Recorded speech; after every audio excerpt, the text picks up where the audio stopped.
Okay, so I thought I would just take a quick minute and talk about knife sharpening and how I sharpen my Mora light my fire knife. It gets a lot of use, and I try to do this about once a week or as I need it.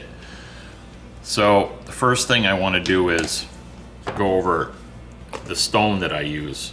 I purchased this stone a while back. The company name is Taidea, I believe that's how you pronounce it. I don't know if you can see that. I'll put a link below to where I purchased it. I think you would call it a Japanese whetstone, as it's made in Japan, and B, it is a stone that you soak in water for about 10 minutes. It's very heavy now that it's got water in it. But as you can see, it's got two colors, and the reason it's got two colors is because there's two grits. There's 1,000 grit on one side and 3,000 on the other. So for general maintenance, I start after I've soaked the stone for about 10 minutes. It comes with this little rubber foot that you can put on it, so it goes on the counter.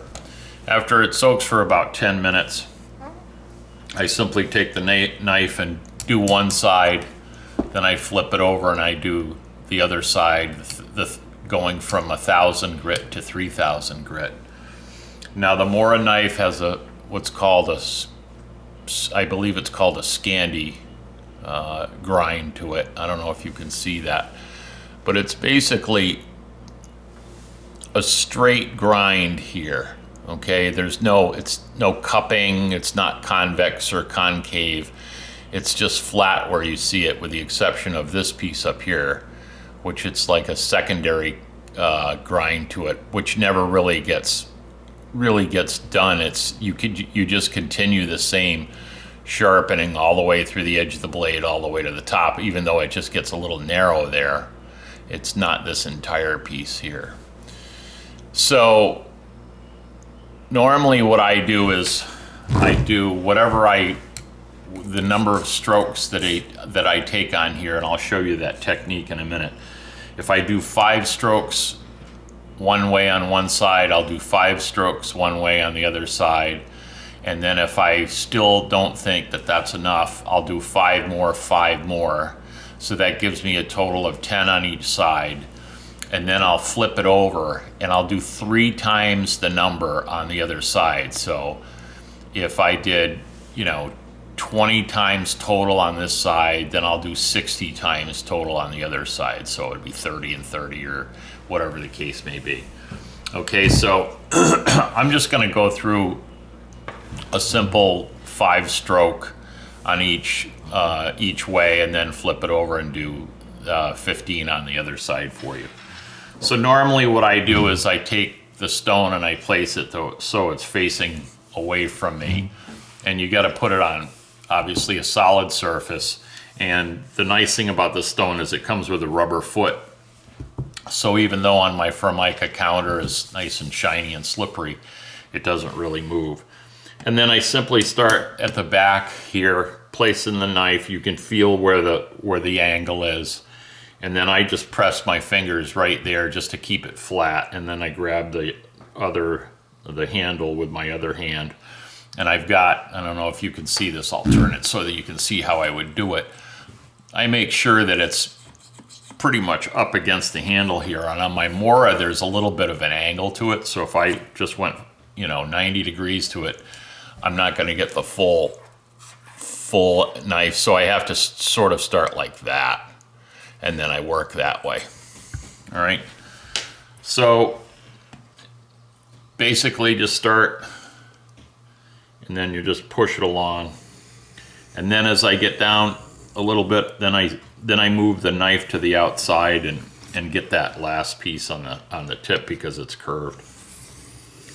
And then just repeat the process. 1, 2, 3, 4, 5. And then you can turn the stone around, or I just leave it where it is and then just work from the other side.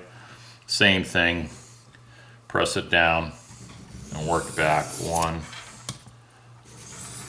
2, 3, 4, 5. So there's 5 on each side there, so now I have to do 15 on each side on the 3000 grit portion of the stone. And once you're done with that, and I'll show you how to finish it, but so we'll do 5 on this side, and then I'll speed the process up a little bit here since the technique is the same. So if you see it fast forward, don't freak out, just hang in there. We'll just jump right to the end of it. 1, 2, 3, 4.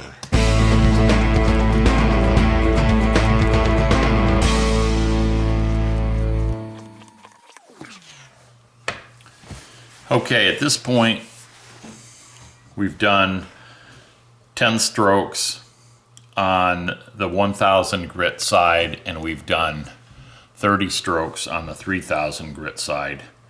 So to finish the knife off, we're gonna strop it on a piece of leather, and I'll show you how to do that.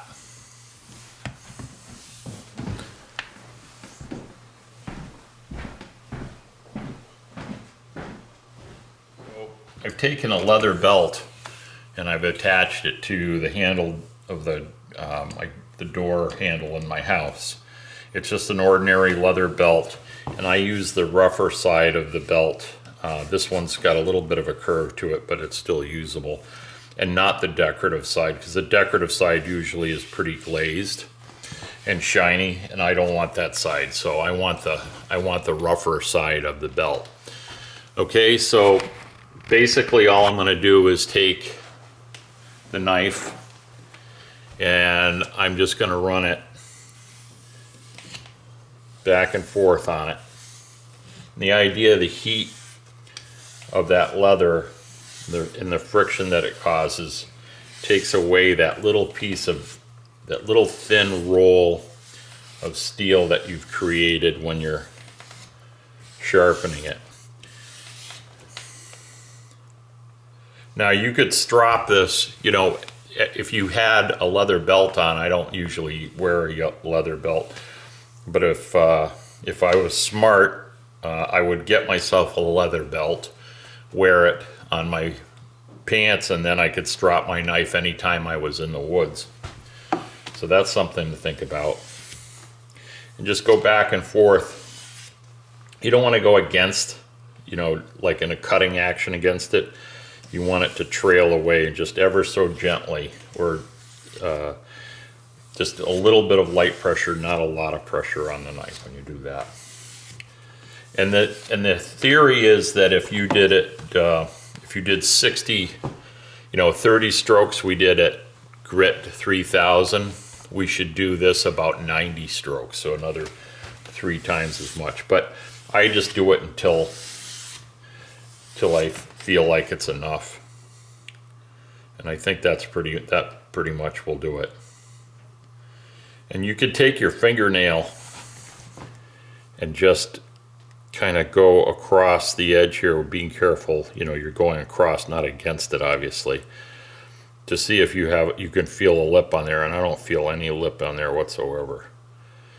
My dad used to have a thing where he would take it across the nail, is actually on his nail, and I can't do that. It just makes it sends shivers right up my spine. Okay, so there's their knife sharpening lesson for the day, and the key is that a sharper knife is actually a safer knife, so you don't have to work it as hard, and it doesn't slip usually as much. If you have any questions, leave them in the comment section, and don't forget to subscribe, because we're going to be doing a lot more videos coming up on Black Squirrel Bushcraft. Take care now. Bye-bye.